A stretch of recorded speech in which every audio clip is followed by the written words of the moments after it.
Okay, welcome back. We're going to do the movable pentatonic scale now.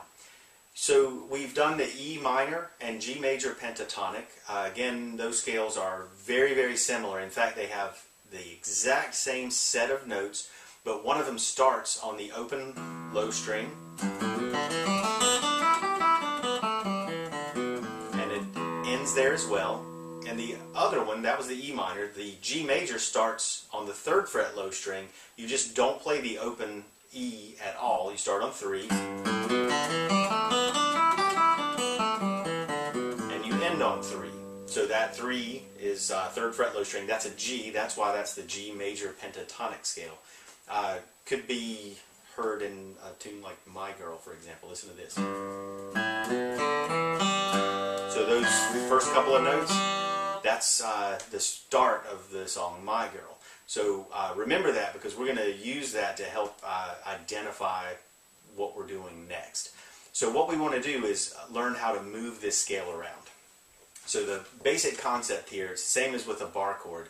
You take something that exists that uses open strings, and then you get rid of the open strings by closing them using maybe your first finger. In this case, it will be your first finger. Sometimes it'll be a little different.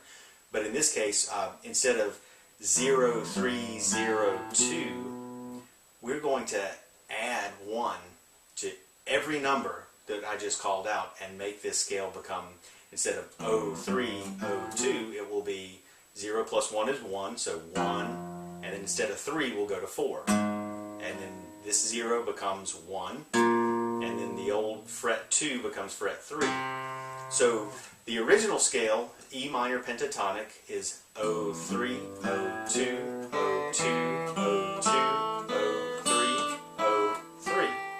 The new scale, just so we can make it movable, is plus 1 on all of that, so it will be 1, 4, 1, 3, 1, 3, 1, 3, 1, 4, 1, 4. Now, that's a little different than what you're used to. You're having to reach from the 1st fret to the 4th fret. You're also on the 1st fret using your first finger. On the 4th fret, you're having to use your little finger. So that's a little bit of a stretch for some people. And then on the 3rd frets, we're using 3rd finger. So it does line up with your hand. If your fingers were each touching the same number fret as the finger is numbered, you would play both finger and fret 1, 4, 1, 3, 1, 3, 1, 3, 1, 4, 1, 4. But once you get used to that, knowing the distance, here the low string, you skip 2 frets and play from 1 to 4, and then on the next 3 strings, strings 5, 4, and 3, you only skip 1 fret in between and play 1, 3, 1, 3, 1, 3. Then you go back on strings 2 and 1 and do the same split that you did on the low string, 1, 4, 1, 4. Once you realize those relationships, this scale can be moved anywhere. So what we're going to do is move that to fret 5 and see if we can do the exact same pattern and hang in there. So first finger plays fret 5, and that happens to be an A. So the 4th finger is going to play fret 8, because we need 2 frets in between there, 5, 6, 7, and 8. So it's 5, 8. And now string 5 will be fret 5 with our first finger, and then 3rd finger right where it falls on fret 7. Same thing on string 4. Same thing on string 3. And then we do the same thing on string 2 that we did on the low string. It'll be finger 1 on fret 5, finger 4 on fret 8. And then we do the exact same thing on string 1, 5, and 8. So that scale will look like this.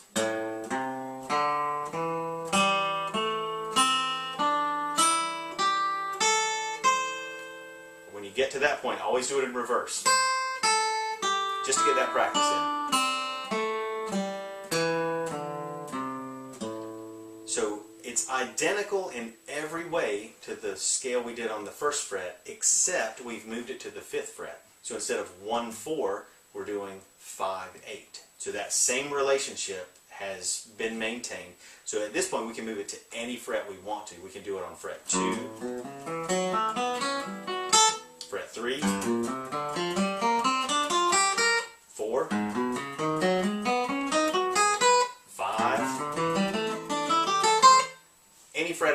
So when we are playing in a certain key, if you need the minor pentatonic scale to play over that key, you just have to find the appropriate note on the low string, and the scale's named that way. So if we know that fret 3 is G, we can play G minor pentatonic.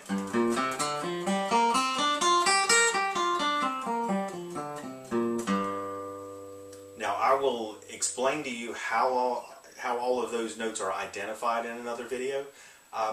So make sure you check that video out. That way you can move around as long as you know what all the notes on the low string are. Now, to turn this movable minor pentatonic scale into the movable major pentatonic scale, you do the exact same thing that we did with the open versions. So if we just learned the 5th fret minor pentatonic, which 5th fret is an A, so this is A minor pentatonic.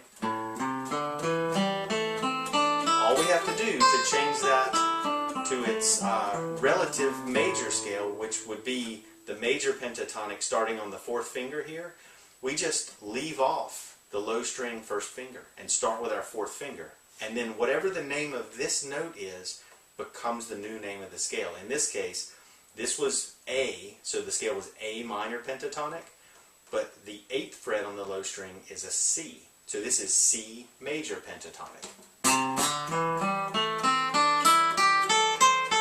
Remember, on the way down, you stop on your little finger here on C, just like you stopped on your 3rd finger on the open version.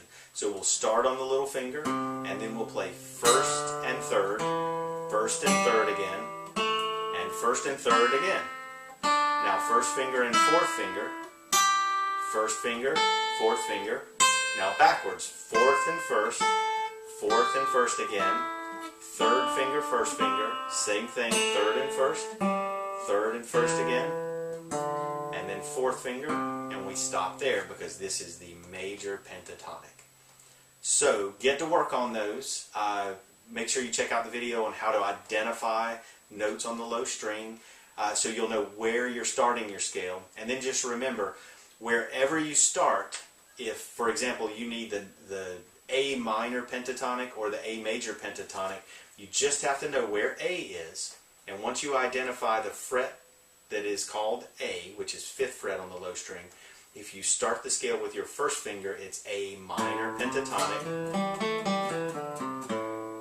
And if you put your 4th finger on A, it becomes A major pentatonic. It'll sound totally different. And you see that it looks like we're playing the 2nd fret minor pentatonic scale here, but we're really not because we never played that note. So A minor pentatonic,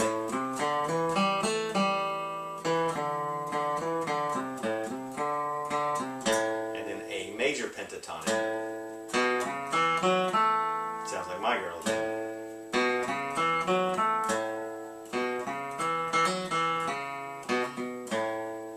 So wherever the A is, you can manipulate minor or major by the finger you start with. Don't forget that. Good luck, and questions are always welcome, so just shoot me an email if you come up with something that doesn't make sense, and I'll see you on another video. Thanks.